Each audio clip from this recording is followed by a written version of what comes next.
wanted to do today was, I think, in light of some of the hardening divisions in American society generally, sometimes also in the Jewish community, I wanted to work through some rabbinic sources to address the dangers of absolutism.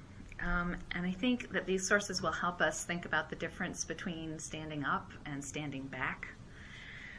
When is it necessary and good to stand up for a principle or a right, and when is it necessary or good to forego a right or a power or a privilege?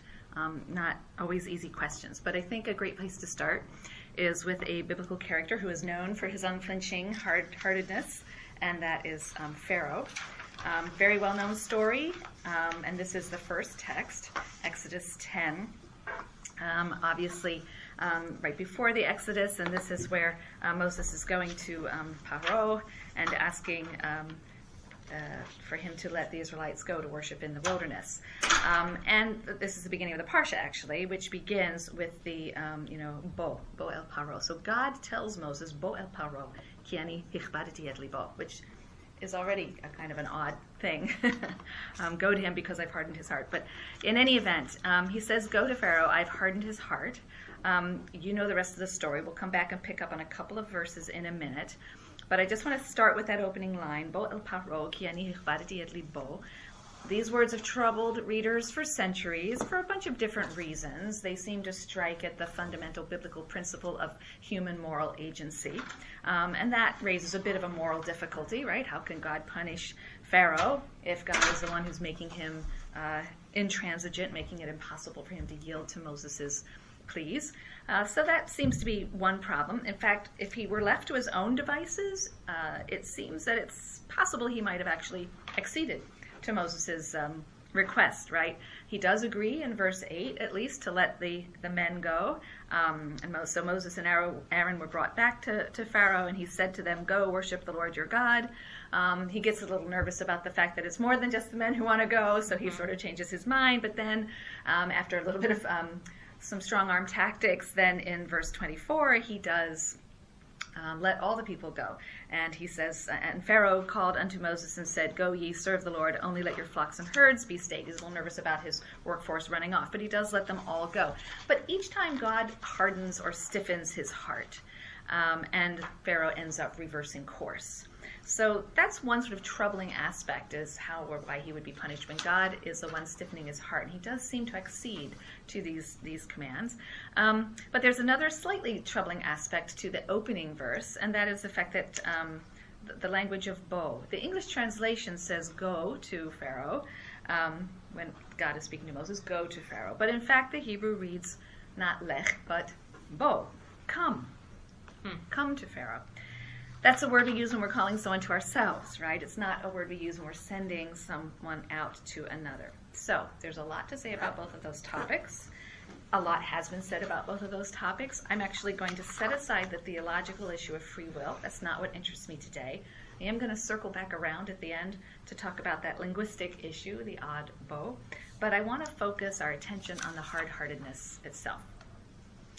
Hard-heartedness really has two different but related meanings. In common English, to be hard-hearted is to be unkind, to be uncharitable, even cruel. But the biblical story gets at the source of that cruelty. When God says, Ki ani ichbadeti et libo, he means that he's made Pharaoh intransigent and inflexible, right? He's stiffened his heart in that sense. Pharaoh won't be budged, because in Hebrew, of course, the lev, the heart, is the seat of thought.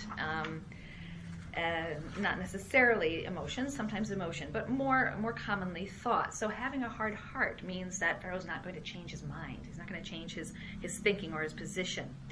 And that inflexibility and that intransigence will play out in a particular way. It means that he's immune to any appeals to shift his thinking. So any consideration for mercy is not going to be effective. That's what God means when he says, Ichbadeti et libo. I've made his mind intransigent, but how that plays out is that he won't listen to appeals for mercy. So his thinking is unyielding. Right? He has a kind of a frozen or hardened heart. His thinking is unchanging and absolute, but that's also then connected to the other kind of hard-heartedness, which is indifference. Right? Indifference to the suffering that creates to another. That's not going to impinge on my thinking. someone else's suffering. He will not see or hear anything that might cause him to feel mercy, might move him to be changed, right? So we would say both his mind and his heart are frozen. The result, of course, is quite cruel. It's the unjust and deadly enslavement of the entire people.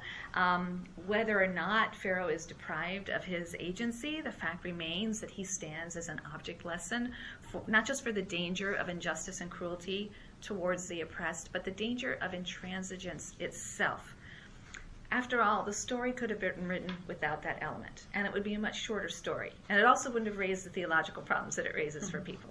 We could completely take that element out, but it returns over and over again. So it tells me that the storyteller really wants us to think about hardness of heart. We could have written this without. It could have been a shorter story. We could just have the Israelites being enslaved by Pharaoh. Moses asked for them to be allowed to worship in the desert. Pharaoh at first says no because he's just cruel and oppressive. After a little persuasion on Moses' part, he begrudgingly allows the people to go, and then he realizes he's been duped and that they're taking everything, and so he goes after his escaping labor force, right, because he regrets his decision. We don't need this insertion of this element of hard-heartedness. And then it would just be a story of an oppressive slave master overcome, right? So we have this gratuitous element of hard-heartedness where every time Pharaoh is moved to consider any kind of momentary respite for the Israelites, his intransigence just snaps back into place. So I think the story is about more than just injustice and cruelty. It's about intransigence itself and the dangers of absolutism. But we hardly need to be taught that intransigent injustice, like Pharaoh's, is dangerous and destructive. That's sort of obvious. What I think we're really being taught in this story is something different, that intransigence and absolutism in and of themselves can be dangerous, which means that they can be dangerous and destructive in all kinds of circumstances, not only in the case of injustice, but also in the case of justice. And I think that's the side of things that I want to pursue. Well, I didn't get that last part. Yeah, well, we all know that to be intransigent in an unjust cause is a terrible thing, Oh, right? but Pharaoh we is can enslaving also be people, that way in but also areas perhaps, of justice. yes, perhaps being intransigent, even in matters of justice, can be problematic, and that's what I want us to think about, right? That there's something about intransigence itself, whatever the cause, that might be a bit of an issue. Okay. So rabbinic tradition, as you might suppose, has something to say on this topic, and does so in connection with a verse from Zechariah. So this is the second text, Zechariah 8:16. Execute the judgment of truth and peace. Emet u'mishpat shalom shiftu b'sharechem, in your gates. Execute the judgment of truth and peace in your gates. So Zechariah refers to this judgment of truth and peace, which, of course, the rabbis are going to contrast with, well, a judgment of truth. Right? What's the difference between a judgment of truth and a judgment of truth and peace? A judgment of truth is a judgment that follows the strictly correct or true justice, acquits the innocent, condemns the guilty, gives everyone their just deserts. Right? That's the strictly correct or true justice. But they will say a judgment of truth and peace must be something different, something where strict justice is balanced by other values that will lead to peace, perhaps compassion, perhaps charity, perhaps mercy. The third text on your handout from Sifrei Dvarim, so it's a 3rd century text, considers what that might look like. What kind of peace includes a judgment of truth? Compromise, bitzua. It's the first part of the passage. So, Zechariah's reference to a judgment of peace and truth is interpreted in the first line of this text as referring to sort of judicial compromise, bitzua from botzea, to divide, which really just means that the parties agree to some division. It may not fall strictly according to the true rights and what the true justice is, but they agree to some sort of division, or compromise, rather than pursuing a judicial ruling that would really say one person is right, one person is wrong, right, and give the deserts according to the strict law. So we seem to have a relatively neutral, positive or neutral assessment of compromise, but that's challenged in the very next passage, where Rabbi Shimon ben Gamliel, however, says, compromise raises the humble to the place of the mighty and lowers the mighty to the place of the humble. Right? Compromise is fundamentally unjust. It ignores the truth of the particular case. It just is topsy-turvy and flips things around. It doesn't distribute goods in a manner that accords with merit or with right. And there's a further tradition that goes on to condemn those who prescribe compromise. So that continues after Rabbi Shimon ben Gamliel's statement. Therefore, the sages say, he who practices compromise, as opposed to truly judging the case and figuring out who's right, who's wrong, is a sinner, as it says. And they're doing a playful reading of a verse from the Psalms. The one who praises one who effects a compromise, botsea, that's not what it means in biblical Hebrew, but they're playing with it, condemns the Lord. So the result of compromise is that the one party will praise the judge, wow, I got all this when I really didn't deserve anything, and the other will condemn his creator because I didn't get what was coming to me by my rights. So there's one view that compromise can never be a good thing and won't lead to peace. It will lead to further rancor as people feel that true justice wasn't done. Yeah, right. So, but isn't botsea more closely divide? Yeah, dividing, rather so than splitting. compromise? Right. So there's another term for compromise.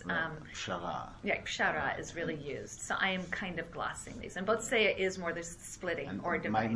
might that not be the reason that they're opposed to it, because it's just a kind of just a division? Division. It's not like an arbitration. It's not a Right. It's not a compromise. Right. It could be. We're going to go on to see in the end that they go for it. So I gave you some negative views, but we're about to hear that, in fact, they decide. But you're right. If we were going to do this thoroughly, there's pshara, which is distinct from botsea. One of the differences, however, is just who's doing it.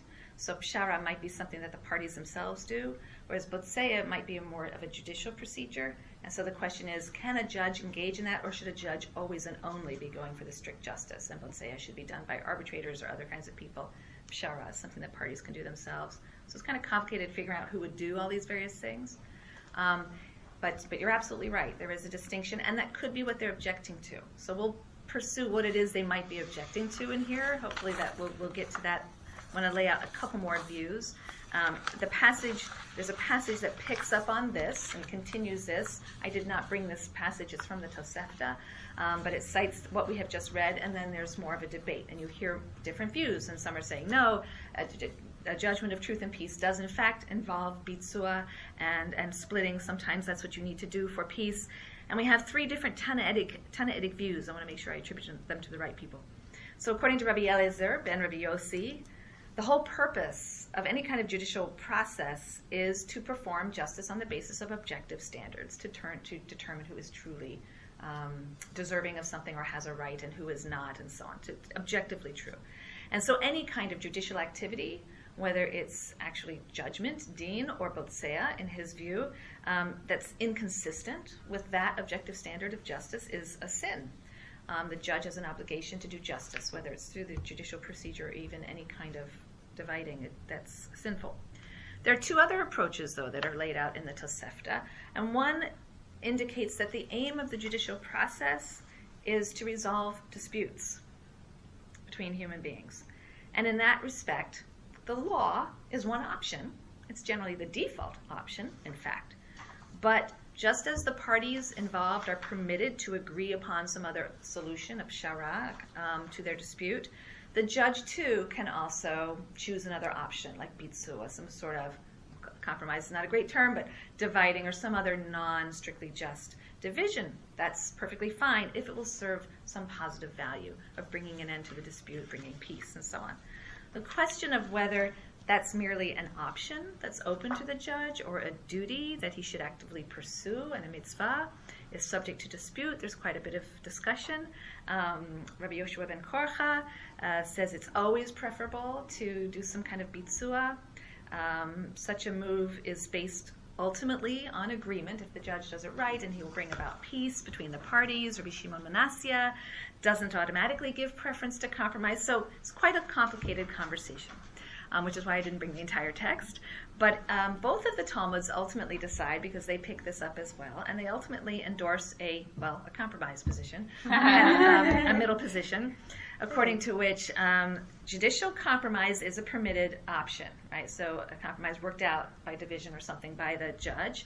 And it is a permitted option. The law is the default, but it is permitted, and they talk about the circumstances in which it might be.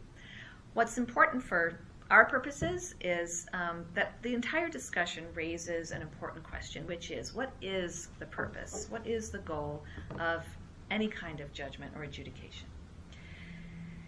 Is the purpose of adjudication to achieve some objectively true standard of justice, with each party receiving their just deserts exactly?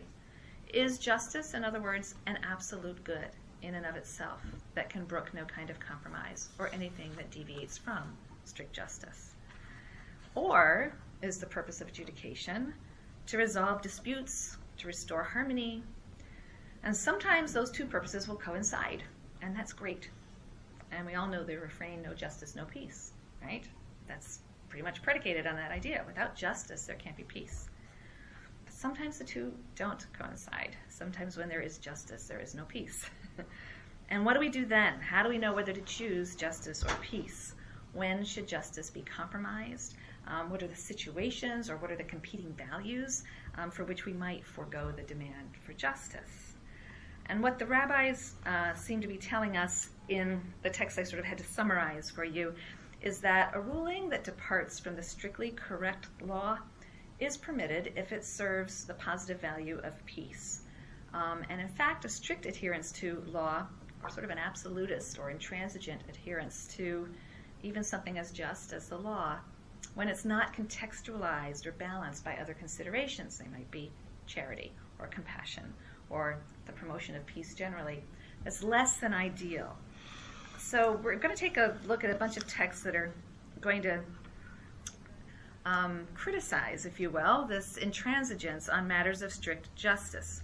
Where was the discussion you didn't bring us? Tosefta Sanhedrin, and then in the Yerushalmi Sanhedrin and in the Bavli Sanhedrin, both very close to the beginning. It's Tosefta Sanhedrin 1, Braitot 2 and 3.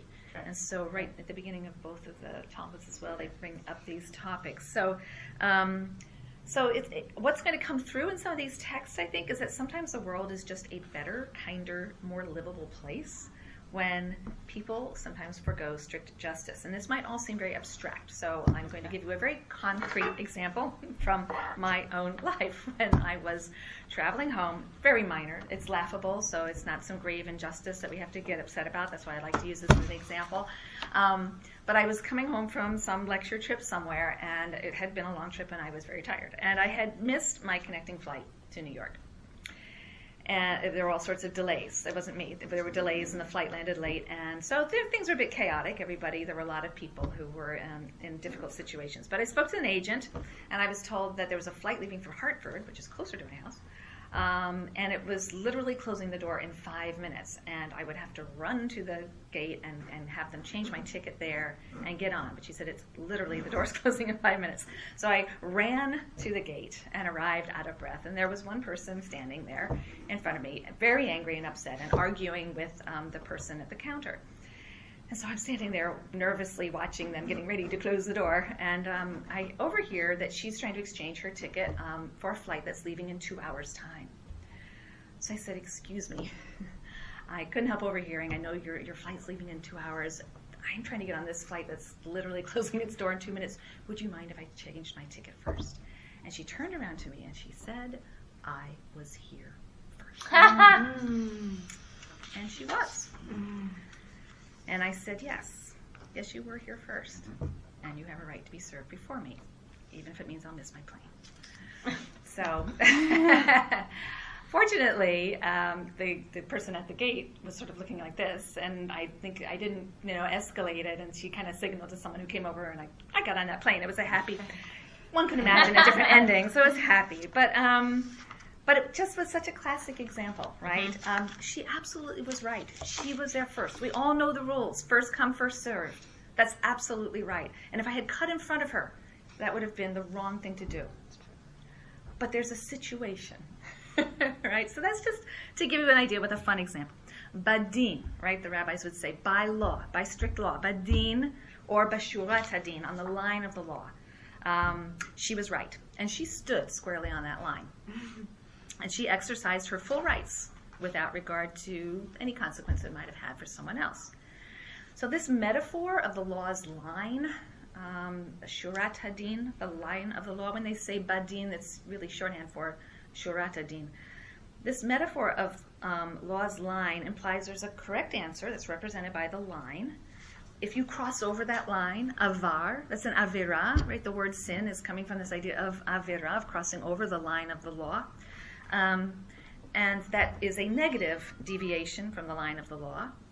But in the Talmud, Shurat Hadin, which means the theoretically or correct law, is sometimes juxtaposed with lifnim mishurat hadin. That is a behavior that stays within, lifnim mi, on the inside of. It stops short of the line of the law. Right? To stop short of the line of the law means to forego the full rights or entitlements that the law gives you. I know that you often hear the term lifnim mishurat hadin translated as going above and beyond the law, and that's incorrect. It doesn't mean that. It doesn't mean doing something extra good, or taking on an extra obligation. It literally means to stay short of what your rights are. We have 5 instances of it in the Talmud.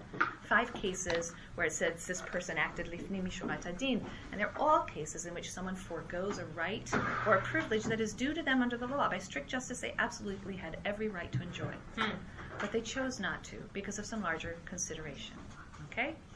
And I know that that's not the way people often think of lifnim mishurat hadin, but that is actually how it works in rabbinic thinking.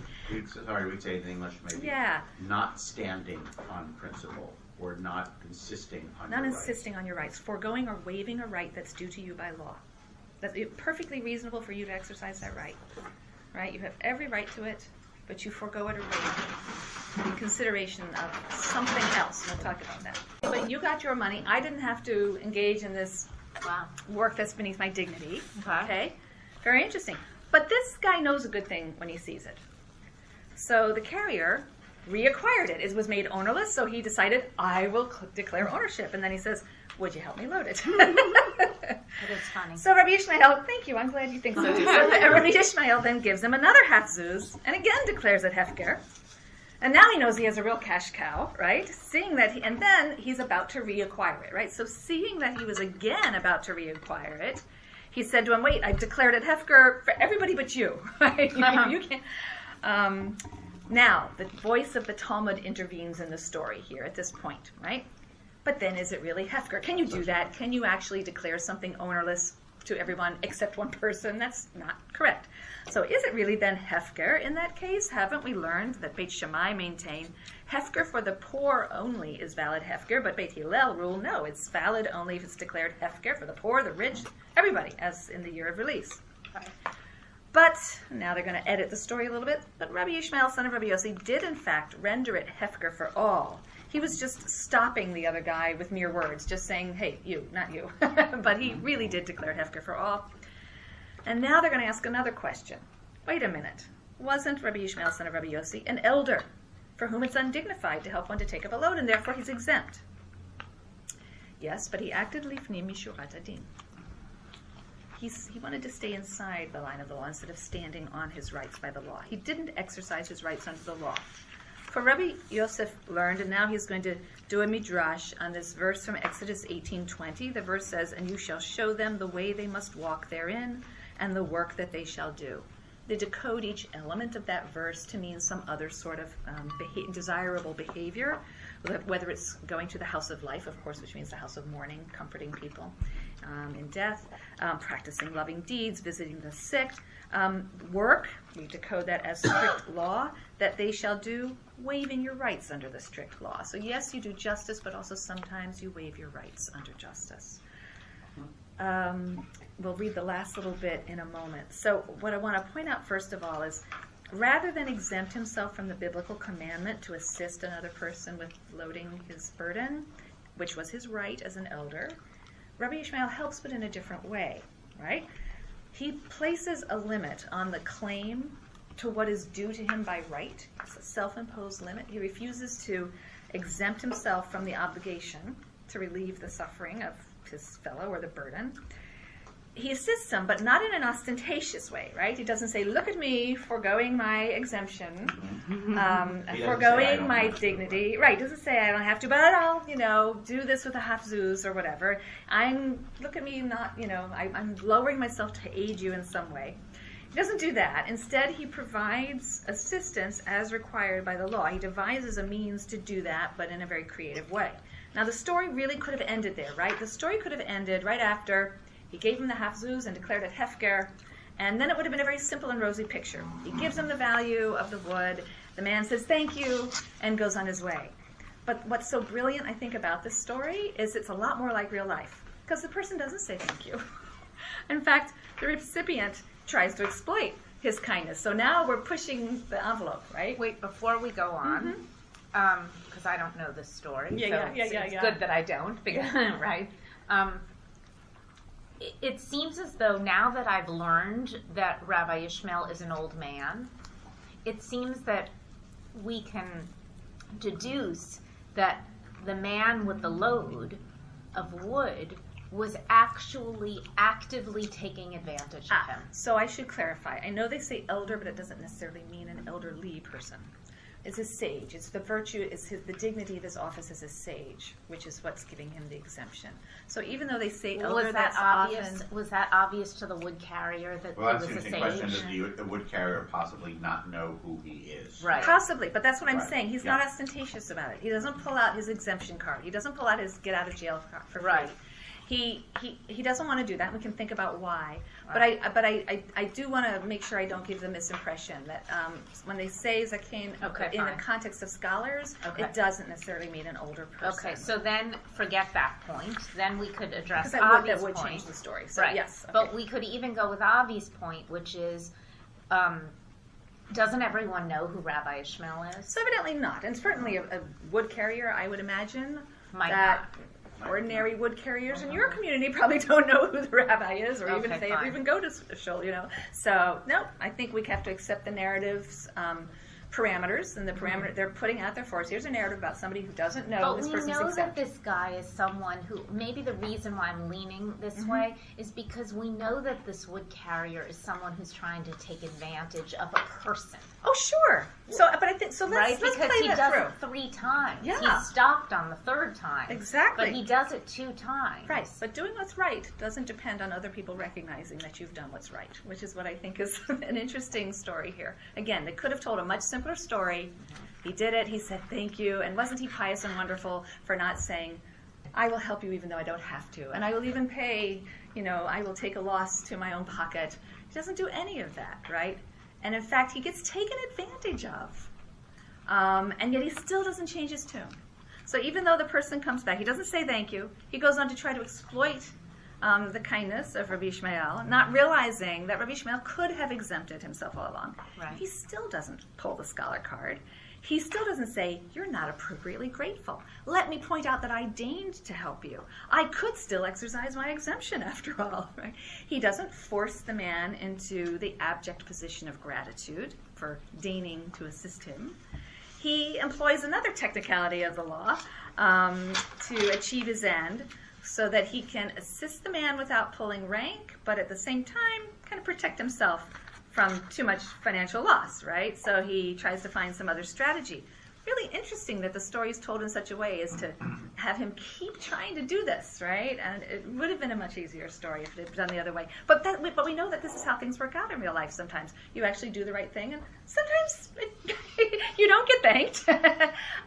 So what do you do then? Well, you should probably keep trying to do the right thing and recognize that the world doesn't always thank you.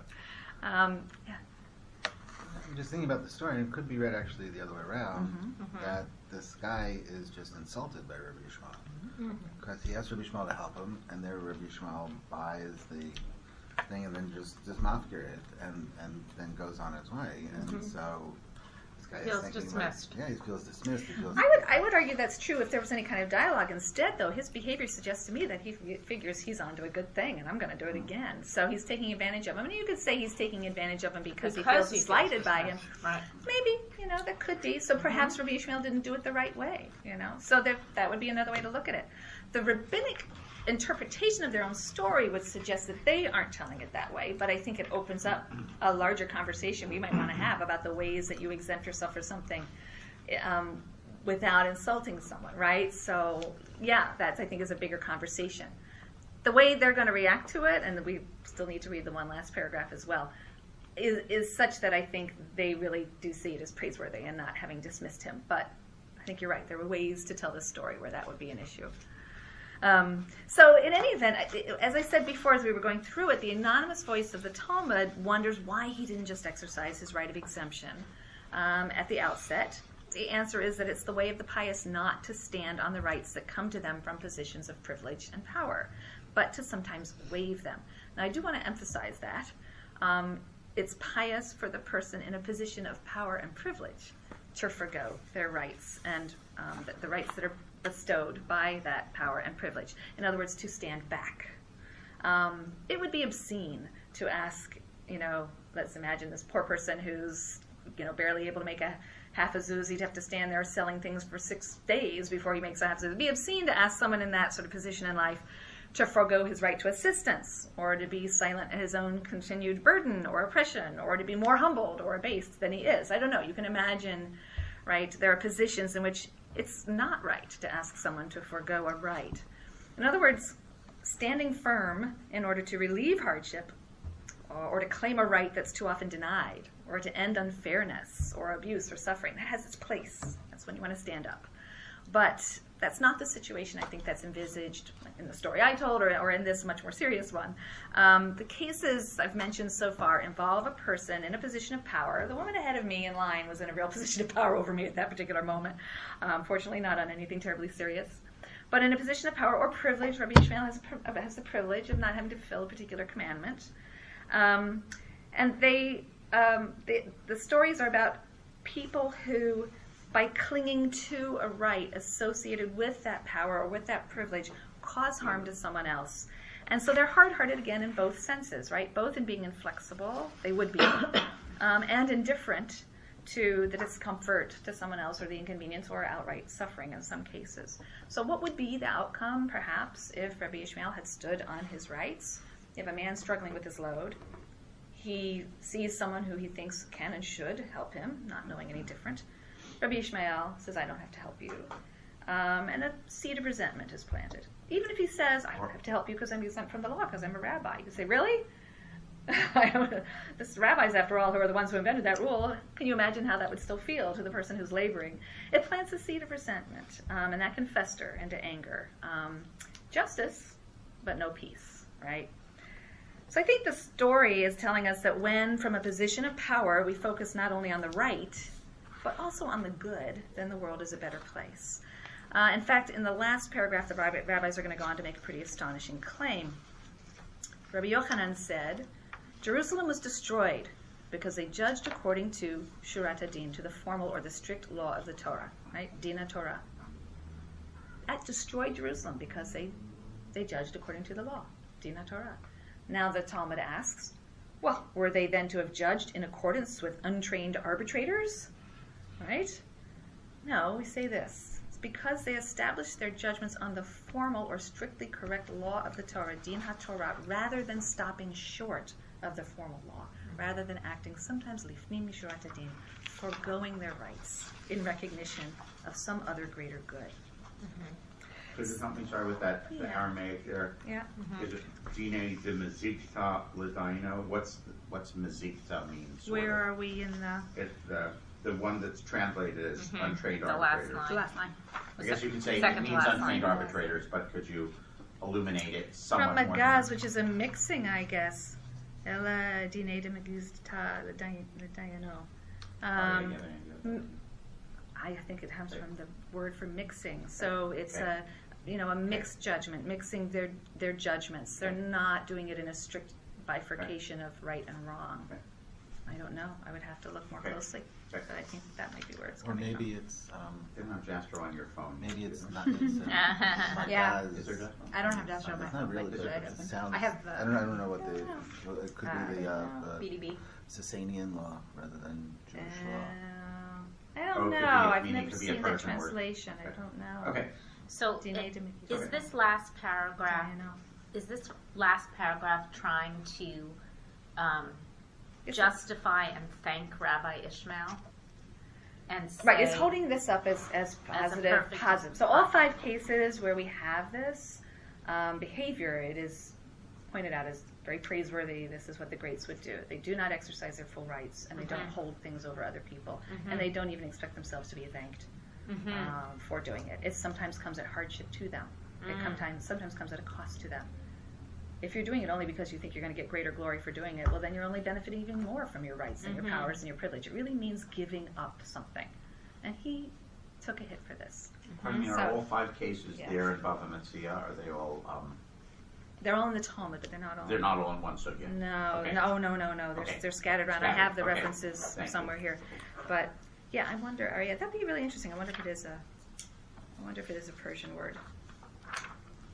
The laws of whatever these people are. So whether that's an official word, I always sort of took it as people who are, in the same way that we talk about dividers, we'll say, so sort of somehow mixing up the issue, but it might be a Persian word. But he likes to see Persian everywhere, so who knows? Well, he doesn't actually. He says it's from gazaz. So it's arbitrary. So it is arbitrary. But I wonder if that's related to... Sorry, who says that? Jastrow Oh, Dictionary. you do have Jastrow on your phone. There's Jastrow on your phone. It's online. Yeah. There's Jastrow on So it is a word meaning the arbitrators, but I just don't know etymologically where that comes. So the laws of arbitrators as opposed to the law, right? So in any event, it's a funny story, but I think it makes a very powerful point.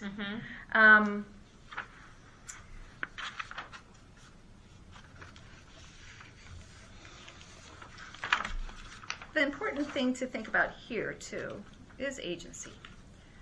Rabbi Ishmael waived his right, and he did so voluntarily. So a hard question is, can we force a person in power to forego strict justice in the name of some other good, or to forego the rights due them? Intuitively, I think the answer is probably no.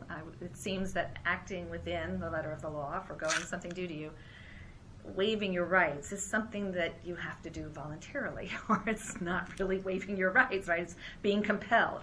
And then that's also not going to bring peace. Any place there's coercion, there's generally not going to be peace. So intuitively, I think our sense is that this is behavior we hope for, but it's not something we can compel or obligate. But the next text raises the tantalizing possibility that maybe waiving what's right, or maybe waiving a right in the name of the good, is not merely pious but obligatory. Now it's a bit of an ambiguous text because we actually have a textual variant. We have manuscripts that read one way and manuscripts that read another way, and everything turns on this difference. There's one word that's absent in one manuscript, and it makes all the difference in how you understand this text. So I've given you the version of the text which has the word, but we'll think about what it would mean if the word was missing. So this is, I guess, 5. It's a story in illustration of Proverbs 2:20. So Proverbs 2:20 reads that you may walk in the way of good men and keep the path of the righteous. What is the way of good men? What is the path of the righteous? So first we have this story, Bava Metzia. Some porters, right, they've been hired probably as day laborers to move something. So some porters negligently broke a barrel of wine belonging to Rabbi Bar Rav Huna. And so he seized their garments. Damages, right? He's lost the value of this barrel of wine. He seizes their garments, either as collateral until they can repay, right? And so they went and complained to Rav. These are day laborers, after all. And of course, the Bible does say, even when you take someone's garment in pledge, you have to return it to them each night, for what else will they sleep in? This was also someone's blanket, as well as their clothing, generally. So they go and complain to Rav, and return their garments, he ordered. Is that the law, he inquired? Yes, he replied, that you may walk in the way of good men. So he returns their garments. Not too happy about it, I assume. Their garments having been returned, they said... That's funny, because it's passive. It doesn't say he returned their garments. That's true. Right? Their garments having been returned. Probably he ordered his. I mean, I get the sense that Rabbi Bar Rav Huna is a very wealthy man. He's got barrels of wine being sold and so on. And so, yes, he tells one of his underlings to return their garments. Their garments having been returned, they said, just like the guy with the wood carrier. That's what I love about this story. we're poor men. We worked all day. We're in need. Are we to get nothing? Where's our pay? We worked all day for you. And Rav ordered, go and pay them. Are you kidding? Is that the law? They didn't do what I needed them to do, and they damaged my goods. And I have to pay them for this? Yes, he replied, and keep the path of the righteous. Now, I'll tell you what the variant reading is of this, okay? Now, if we assume the presence of the word yes in both of those two places, then this is how we might understand the story. You have porters hired to transport a barrel of wine. They break the barrel. That incurs a loss that leads Rabbi Bar Huna to seize their garments. They complain, but it is his legal right to seize them. They complain, and Rav orders him to return the garments. And when he challenges that and says, is that the law? Rav says, yes, according to a principle that's articulated in Proverbs 2:20, which obligates you. You have to follow the way of good men. You have to go above and beyond the law in that sense that we use it. All right? So, and that means, yes, you have to show this kindness. You have to give up your right because there's this other obligation that tells you have to give up your right, if you will. And then he goes on and orders him to not only give up his right for compensation, but to actually pay the porters a day's wages, even though they caused loss to him. He challenges him again, is that the law? He answers, yes, it is the law, and I can prove it by this other principle, which obligates you to act in this righteous way. Now, the story's written in such a way as to, I think, impress us with how surprising this is. Because we, like Rabbi Bar Huna, we feel a certain astonishment. He says, is that the law? Is that the halacha? He uses the word halacha. So is Rav saying that this compassionate deviation from the strict law is in fact not his choice? It is also law and obligatory. Could be. Now, on the other hand, there's another reading of this story which omits the word yes in both cases. So there's some good manuscripts. We don't have the word yes, in which case the conclusion is more ambiguous. It may be that when Rabbi Bar Huna asks whether the recommended behavior is the law, is it really the law? Rav answers with a verse, which is a way of saying, no. Come on, dude. Yeah, it's not the strict law, but we should be like good men. Right? Or no, but we should be like righteous men. Which is it? It's hard to know. And we don't have any further discussion or conversation in the text to help us adjudicate that. But I just think it's so fascinating that the manuscript tradition, shows that this is something that people struggled with and couldn't quite decide. It has a certain ambivalence about this particular issue. So I leave on the table the undecidedness of to what extent it is obligatory. But I do think there's something odd about the idea that you could actually obligate that kind of behavior. Obligate, then it's really not someone waiving their right anymore. It's just another principle of law that they're following and not actually asking them to give up something. Yes, the example of that would be if you were second in line for the plane for one seat that was left, and you were there with your small baby, and the person at the desk elected your small crying baby, and the person at the desk elected to give that seat to you. So then the person in front has been obligated to that's by a higher adjudicator who has decided whatever exactly. Darkei Shalom or whatever that this is that this is. And it's not full shalom. It'll be shalom for the mother and the baby, but it's not going to be so much shalom. Right. And I think that's a good way to take my story and give it the second. Like we had the Rabbi Yossi case, we have the Rabbi Bar Huna case, and those would be the variants, right? And they're difficult. Whereas and we can even read it with, we can even bring my story into line with the alternative reading, the manuscript reading, which would be if the agent said, this woman has a crying baby. What do you think? It would be such a wonderful thing for you if you wouldn't mind if I did this. And the person said, okay. That would be the other manuscript reading. The person's educated to the fact that this would be a kinder thing. How about it? And then they agreed. So that, I guess, is sort of the middle. That's our other manuscript that lacks the yes. Okay. So to this point, we've seen it isn't just intransigence in the direction of injustice that's dangerous. Intransigence, even in the direction of justice, can be destructive of other social goods. And that's a lesson that God himself, evidently, needs to learn. So I want to turn to the last few texts, which really talk about God and divine justice. And I want to consider a very familiar story, which I have a slightly different reading of, from many other people, so it's fine if you don't want to accept it. That's fine. But it's a reading of the story of Sodom and Gomorrah. I want to focus on one very small narrative detail in that story that's, I think, relevant to this issue. The story where Abraham argues with God about the fate of Sodom and Gomorrah, right? Very familiar. And it's often read as a story about justice. And that's not too surprising because God tips us off to that at the very beginning of the story, right? At the outset, he tells that the cry comes up to God. He decides what he's going to do. And then he says, I'm going to tell Abraham about my plan to punish Sodom and Gomorrah so that he may command his children and his household after him, that they may keep the way of the Lord to do righteousness and justice. So I'm going to display what true righteousness and justice are. And again, I warned you that I see humor in everything. I also see a lot of humor in this particular story. So God intends the whole business as a lesson in strict justice. But what I think many readers don't notice is that, in fact, the story turns out to be the opposite. Abraham turns the tables. God is not the teacher. He is the student. And Abraham teaches God a lesson in something else. So as you know, he very famously challenges God's decision to destroy all the people of Sodom, and he makes reference to a very natural moral principle, the principle of justice. I want you to take a look at text 6. This is my doctored biblical text. I've left out one verse. We'll put that verse back in a minute and see how it makes a difference. But first I want you to look at verses 23 and 25. This is where Abraham appeals to the principle of justice, just that people ought to get what they deserve. And if you don't do that, that's injustice. If you punish the innocent or if you let the guilty, this is just giving people what they don't deserve isn't right. Will you sweep away the innocent along with the guilty? Far be it from you to do such a thing, to bring death upon the innocent as well as the guilty, so that innocent and guilty fare alike. Far be it from you. Shall not the judge of all the earth deal justly?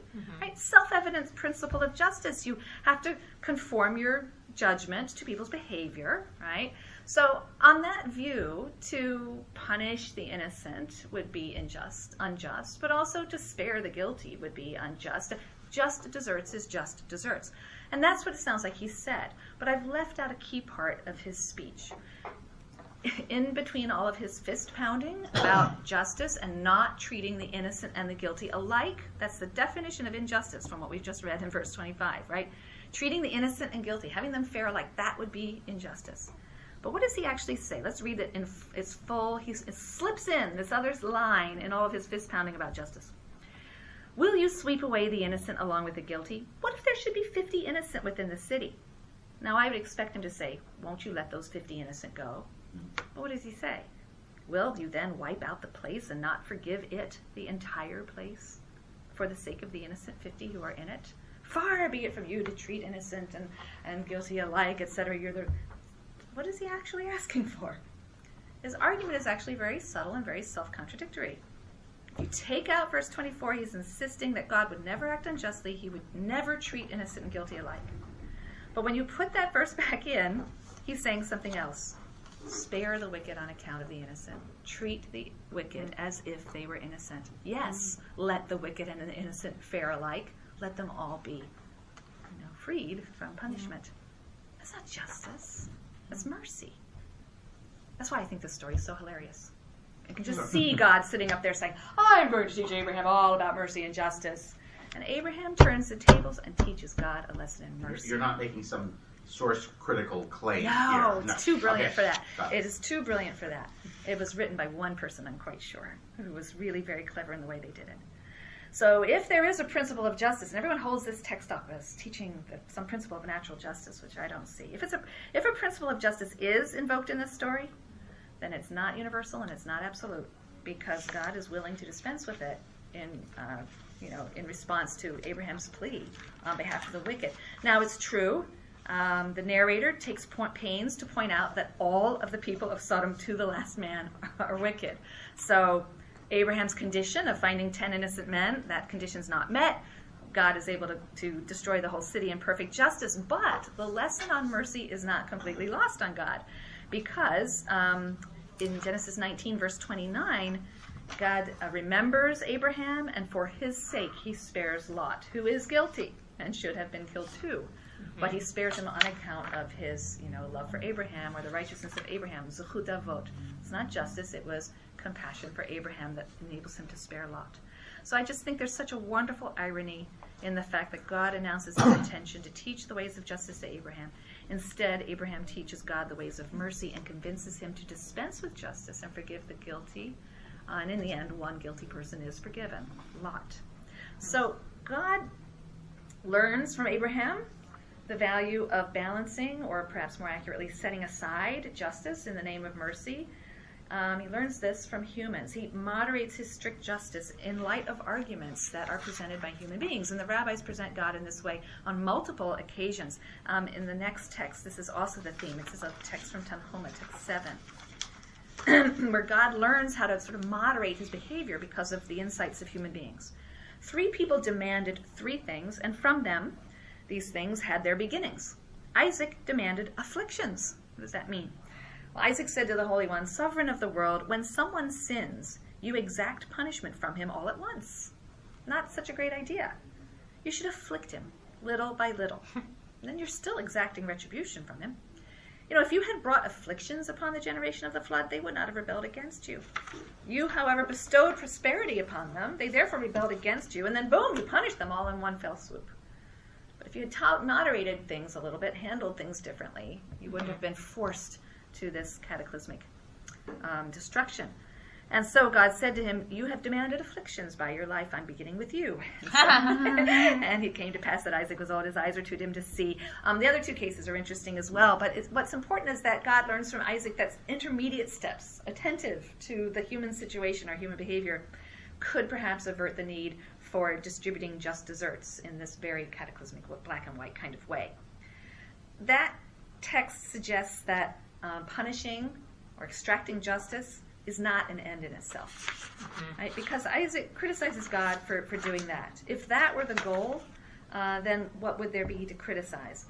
The fact is there's a better way, perhaps, to meet the demands of justice, and that suggests that justice isn't the ultimate goal. There's something else you're trying to do. Justice is a part of that and trying to achieve that greater end. He says to him, had you exacted retribution in this way, or had you afflicted them a little bit, done this, then some other good might have been achieved, right? Their survival might have been achieved. They might not have sinned further. You wouldn't have needed to have destroyed them. So there's something contradictory or misplaced about justice that leads to complete punishment and even death, and certainly not peace. Something contradictory about justice that doesn't lead to peace. So justice should perhaps, at a minimum, serve the end of human survival, yes, and at a maximum, the goal of human flourishing, we might hope. But the next text is one in which we see that God has to self-regulate when it comes to judgment and mercy. He's learned the dangers of a strict adherence to formally true or correct justice in the act of judging. This text 8 from Avodah Zarah, we might skip a little bit here, but Rav Yehuda said in the name of Rav, the day consists of 12 hours. During the first 3 hours, the Holy One, blessed be He, is occupying himself with the Torah. During the second 3, he sits in judgment on the whole world. And when he sees that the world is so guilty as to deserve destruction, he transfers himself from the seat of justice to the seat of mercy. Mm-hmm. So God himself wants to pervert his own justice in those particular cases. And then it tells us what he's doing the rest of the time. We're going to skip that. In the second part, Rav Osis says, no one should recite the prayer of the Musaf on the first day of the new year during the first 3 hours of the day in private, lest, since judgment is proceeding then, his deeds may be scrutinized and the prayer rejected.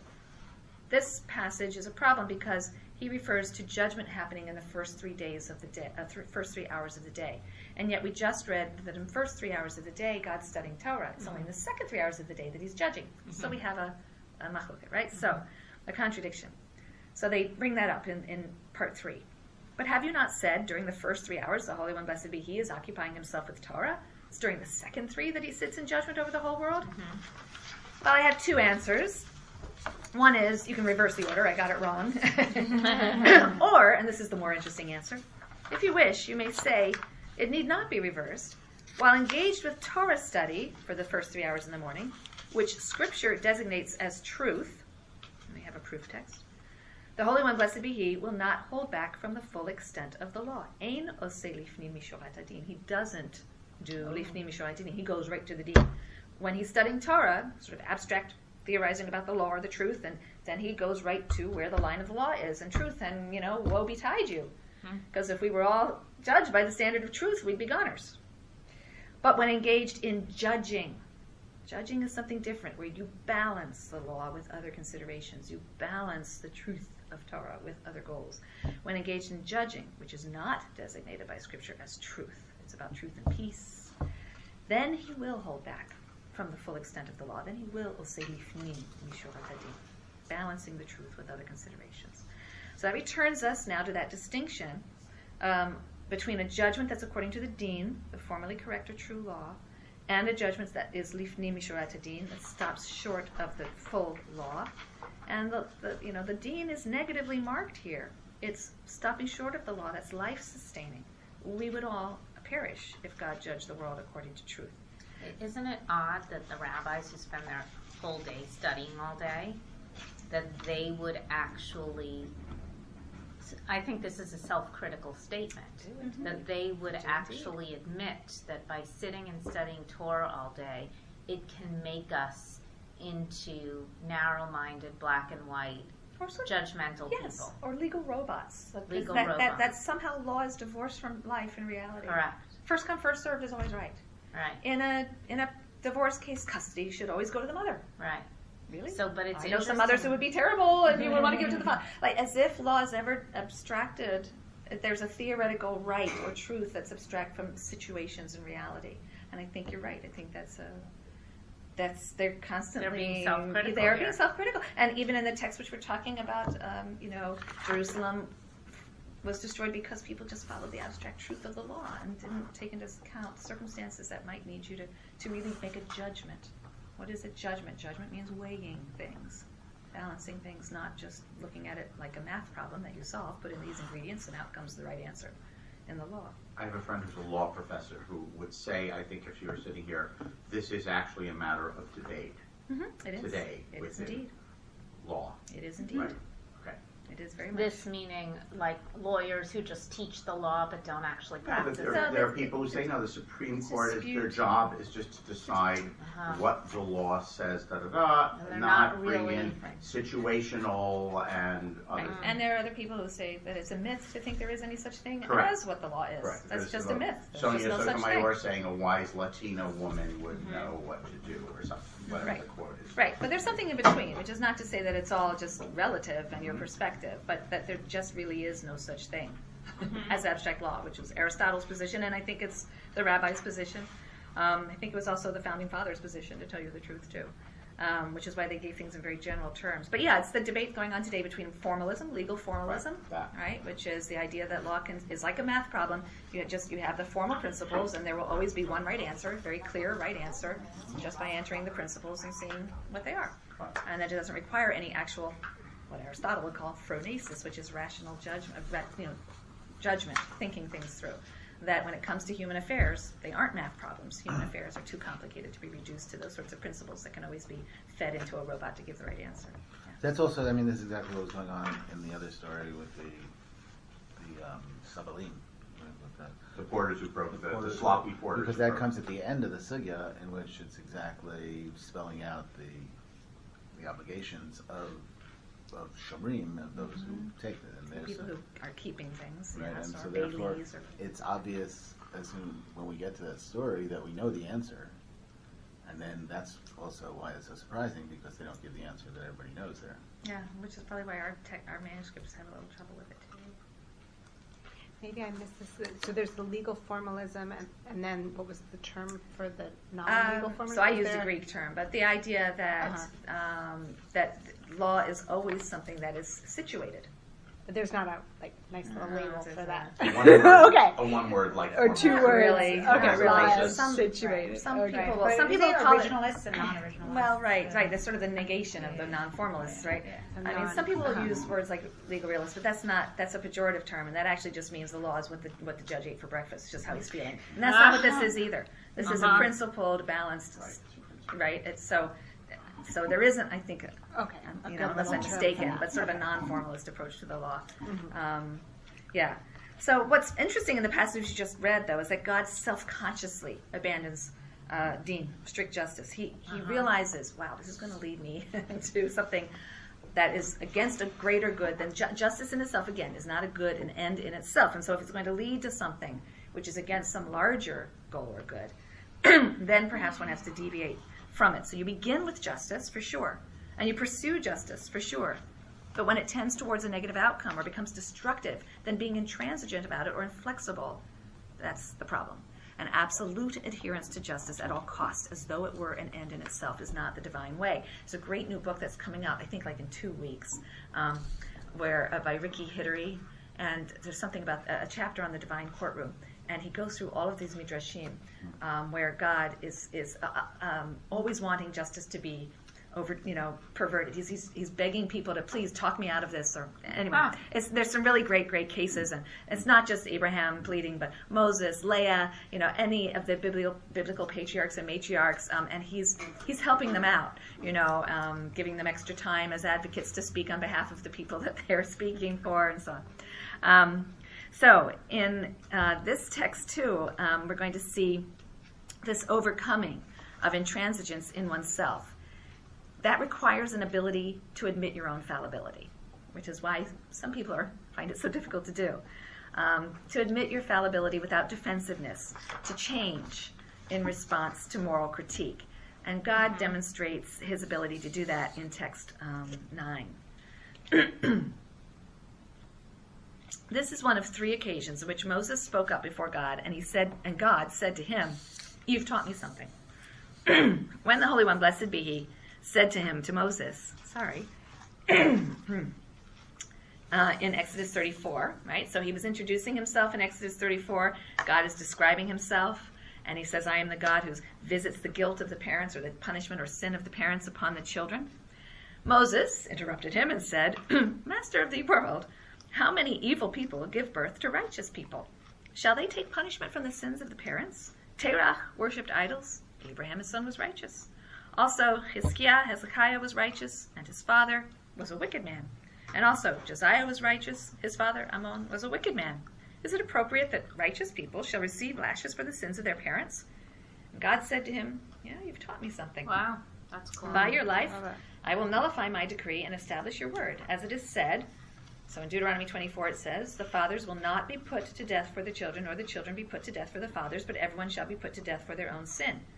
And more than that, by your life, I will write it in your name, as it says in 2 Kings, according to that which is written in the book of the law of Moses, as the Lord commanded, in the same law.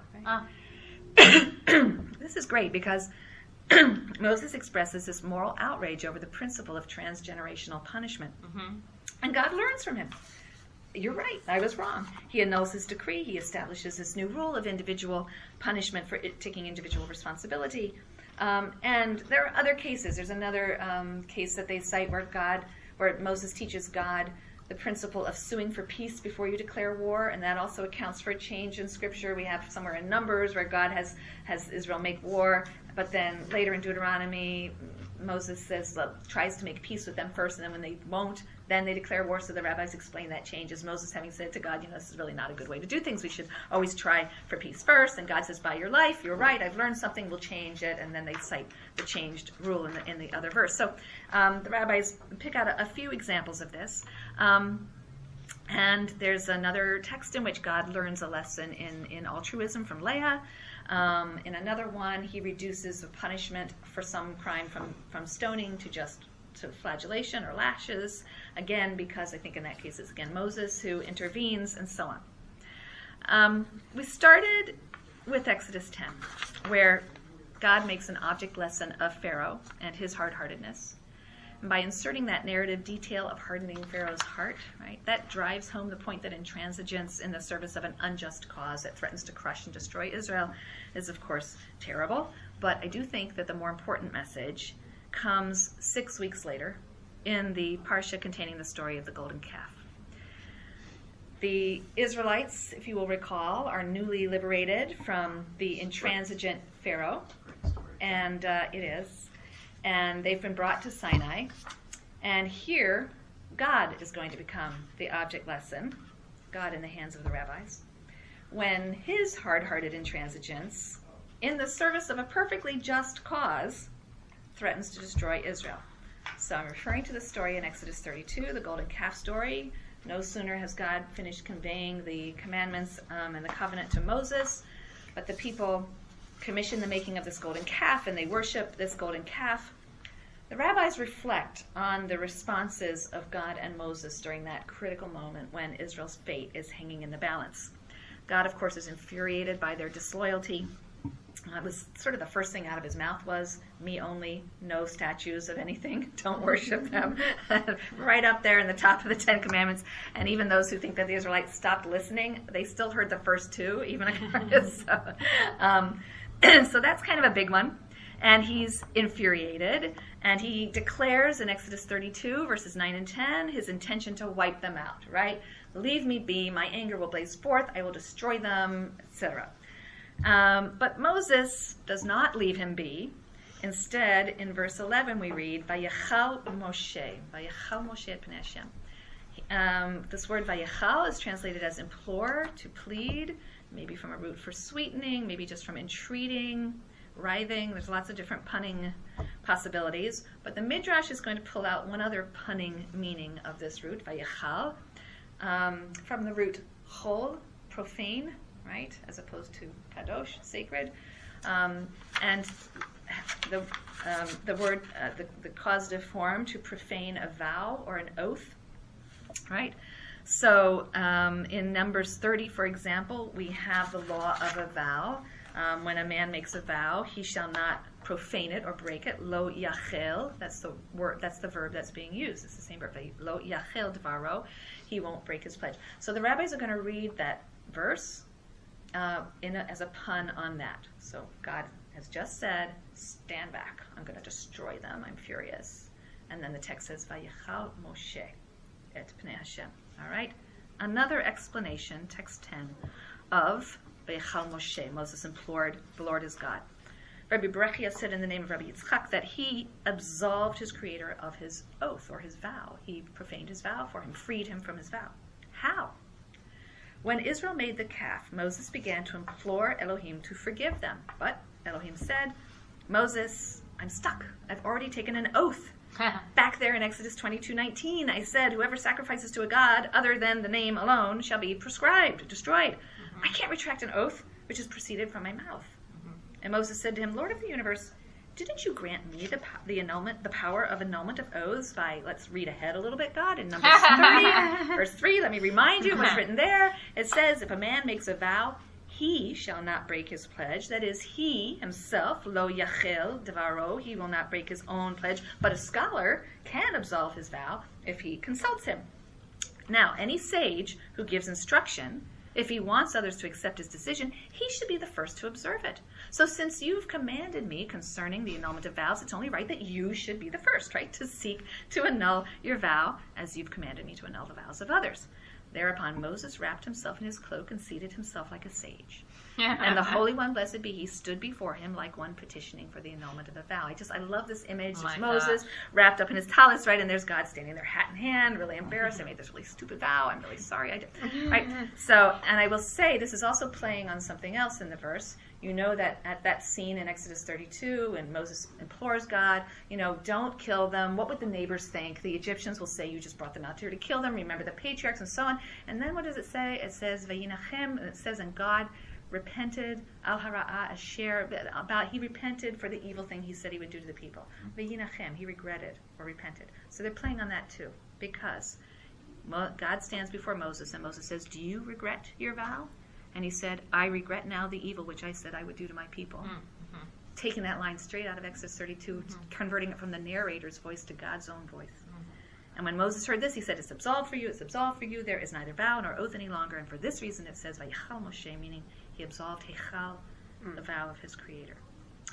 I love this story. That the drama and the pathos, though, comes from God's intransigence to a just cause. He's trapped by the law that he himself pronounced in Exodus 22, verse 19, condemning anyone who sacrifices to idols, who's totally disloyal, who breaks the whole fundamental principle of the covenant. And he wishes desperately to forgive Israel. Right? He says to Moses, I'm stuck. What can I do? I can't retract a vow that came from my mouth. In fact, that is the expression of intransigence. I can't take back an oath that I made. I have to meet the demands of justice. I have to punish the guilty, even though it's going to end badly. It's going to end the covenant with Israel. And Moses has the answer, of course, right? Even though God can't retract his vow, a properly vested authority can be petitioned to absolve it for him. And there's pedagogical merit in doing that, right? God needs to demonstrate how this whole procedure works. And so Moses sits like a sage and interrogates God about his state of mind. He says, yes, I really do repent or regret. But it takes that moment of self-recognition, of fallibility or error or regret. I repent the evil I said I would do. It's an astonishing portrait of God trapped by his intransigence in the service of justice and dependent on the ingenious intervention of a human partner, Moses, to escape the consequences or the execution of his own divine justice. So Moses teaches God how to express regret and walk back an intransigent vow. And now I think perhaps we understand why in the opening verse of Exodus 10, back there at the beginning, God said, Bo el Paro, come to Pharaoh, I think means not only go to Pharaoh in Egypt, but also come to me when I act like Pharaoh. At Sinai. Hard-hearted. Okay. Yeah. Okay. Hard-hearted and intransigent. Come to Pharaoh at Sinai, because an absolutist intransigence in the name of justice can be as dangerous and destructive as an absolutist intransigence in the name of injustice. The strategies to counter them may be different, right? Intransigence in an unjust cause, right? Doubling down on cruelty towards an oppression of others, as exemplified by the hard-heartedness of Pharaoh. It has to be fought, it has to be defeated, perhaps, and destroyed. Intransigence that's aligned with a sense of justice and rights and even privilege, as exemplified by the hard-heartedness of God at Sinai. Perhaps it can yield to compromise, even regret and retraction when other competing values are held in view. Compassion, peace, the larger goal of the preservation of the people, who knows? So God says, come, Moses, to Pharaoh, come and stand against Pharaonic hard-heartedness wherever it may be found, in Egypt, at Sinai, whether it's aligned with injustice or justice. But I think these are some difficult questions. I mean, those were the texts I wanted to take you through, but I hope that they will lead you to think about the when and the why and the how. When do we stand up for truth? When is intransigence important? When do we insist on our rights? When do we stand back and forego our rights, waive our rights in the name of peace? How is that question affected by positionality? Is there one answer for people who enjoy many rights and powers and privileges? Another answer for people who enjoy very few rights and powers and privileges or have been passed over so often? I think that those are all have to be part of the conversation. So, anyway, I welcome any thoughts that you have after this. You've patiently listened to quite a bit, so thank you. One comment on Ravi. text 10, the Exodus Rabbah, is unlike a vague criterion, like, so just, why don't you just get up from your throne of Midat Hadin and move over to your throne of Midat Harachamim, it still has to be halachically argued, meaning there Finds is a device. He finds a halachic there device. is a legal Does something principle within the that law. would allow someone to not be intransigent. He does something within the law. Right. So incredibly creative. Similar to, quoting the with the porters, that he'll quote a verse Proverbs. to him. Right. There has to be, one doesn't just do it stum, right? One has to create a world in which it would make sense to do it. But the willingness to engage in that kind of creativity, the willingness to decide this is what the goal is, right? Where there's a will, there's a way. Now we'll find the way. And that's a way that still needs to somehow live within the realm of either law or ethics that we can understand. In this case, it was law. In the porter's case, I would venture to say it was ethics more than law. I think the version without the Eeen is probably correct. Without the yes, it's probably correct. No. It's actually on the Porter case, every time that the question Dina Hachi appears, it's a halachic question.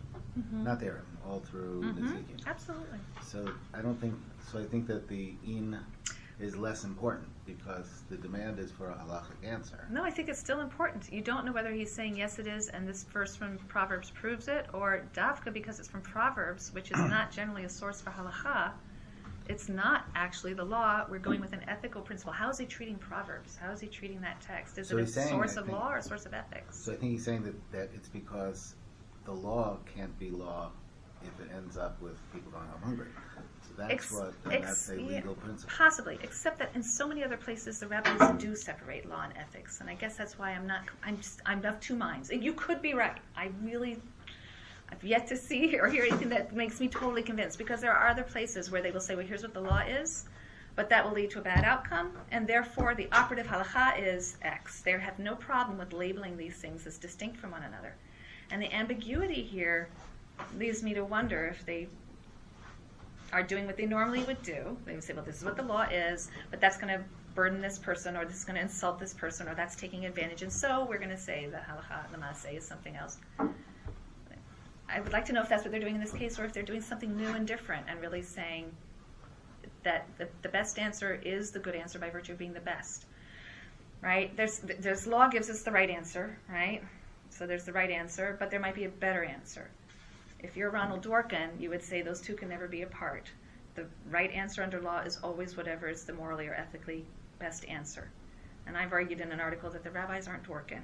And in dozens and dozens of cases, they say, here's the right answer by law, but a better answer is this, so we're going to set aside the deen and go with the better answer.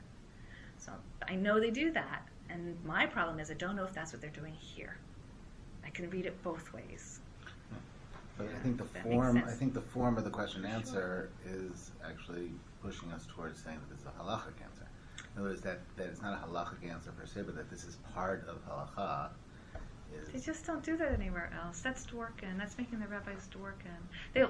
When they say badinhu, or is that strictly correct? They always mean what's the strict law, which right. is So why? different. So the question is, though. I mean, I think that's why they use the dina hachi form. Right. Because every other place that they say dina hachi. Right. Right, I agree with you on that. I guess so what therefore the answer that they're giving is a halachic answer. Oh, I see. I don't think so. I think the answer has to be yes or no. So is this, it's not just is this, oh, I see what you're saying. You're saying it's not just is this the halacha. It's is this halachic. Yes. But I think that they still we know use it's the not, badin. right? Because we know halakhically it's not because they were negligent. They were not entitled to their pay, and they were not entitled to their that's the Isn't argument. that earlier in the right, sugya? that's right. Because they do it. It's this. There's the story of the non-negligent porters, and then there's the negligent. But right. So I think what REA is raising is that presumes that an ethical consideration is by definition an extra legal consideration, as opposed to perhaps an ethical consideration is a part of the halacha. So that's exactly the point, and that's exactly what I'm getting at. And people try to read that way. It's the one text which would lead to that view. And what I'm saying is that there are dozens of other texts which show that the rabbis always keep those things conceptually different, distinct from one another, which makes me suspicious that they would not be doing the same thing here. And I think that's why we have a weird textual tradition. That particular text is actually the poster child text that's held up by people like Kirschenbaum and others who have talked about ethics in Jewish law and how the right answer will always be also the ethically or morally best answer. But this is the one text they use, and it has two manuscript traditions. And I still think that even though badinhu means is that the halakhic answer, I still think that he's asking it in the broader sense of, are you serious that this is my halakhic obligation? And I think that the two answers really do point in two different directions. One is without the yes, he's just saying, no, of course it's not a halakhic obligation, but be a good guy. They're suffering. I really think that they're read the two different ways, even though the question is always a question that is asking, is this the halacha? I still think that his answer indicates that he's answering it from the perspective of, is this ethics or is it law, as opposed to whether it's the right halachic answer. So, but it's an ambiguous case, and I'm not sure I'm necessarily going to convince you of that. It's also just partly because, and I'm happy to send you the article about whether the rabbis are Dworkin or not. The fact that they do have such conceptual clarity elsewhere between the distinction between what's the actual legal obligation and then when we enter the realm of just pious behavior. Forgive me, but I missed your crescendo. I didn't understand the bow. So you'll remember at the very beginning, I talked about this linguistic I remember oddity, the problem, but I don't remember. So I don't instead of understand saying, how you. Well, because he says Bo el Paro. Which So literally he's usually sending him means to come to Paro, Pharaoh. but I think that's hinting at just go in whatever direction Paro might be. He might be out there in Egypt, but you might have to come to me when I'm acting like Paro. Come to Paronus wherever it is. So it's whether not it's Pharaoh in Egypt, as a person. right? Hard-heartedness. So the Bo el Paro, come to Paro wherever he might be, whether he's Because- the actual Pharaoh in Egypt or me acting like Pharaoh with the same kind of intransigence. In other words, it's against intransigence, not necessarily injustice, but intransigence per se. And is your drosh on that when we actually confront intransigence, that when we confront our Pharaoh within us or Pharaoh within the world, Within us, that's another sermon. that Now you give a different sermon. But that's okay. It is a It's different also a great sermon? sermon. Wait, it's a good sermon. It's Isn't it a similar, different it's sermon? similar.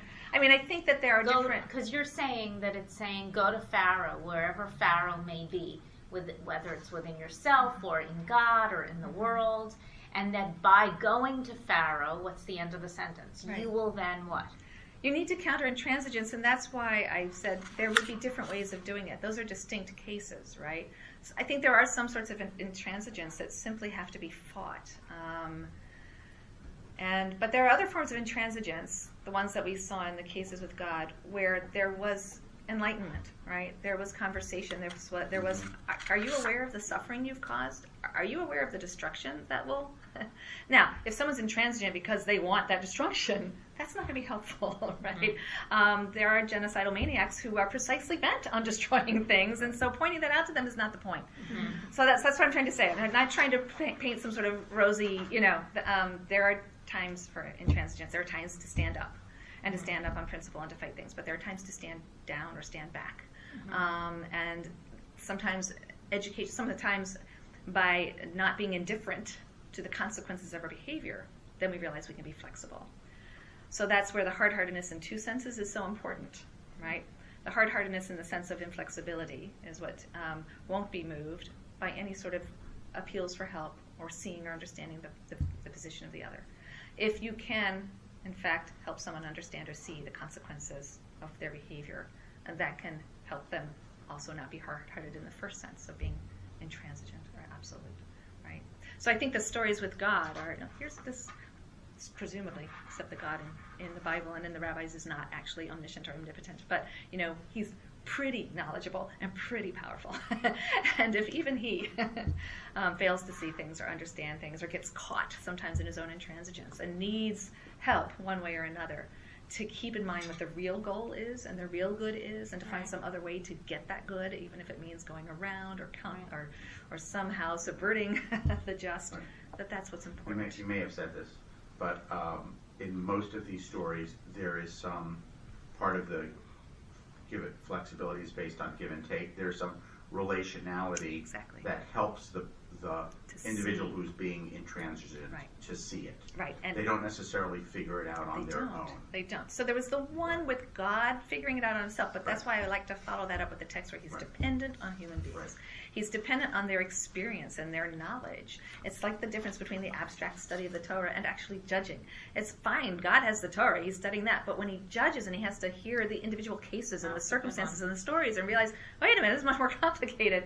Right? It's always positional. It's always relational. It's always situational. Interesting. Great. Thank you.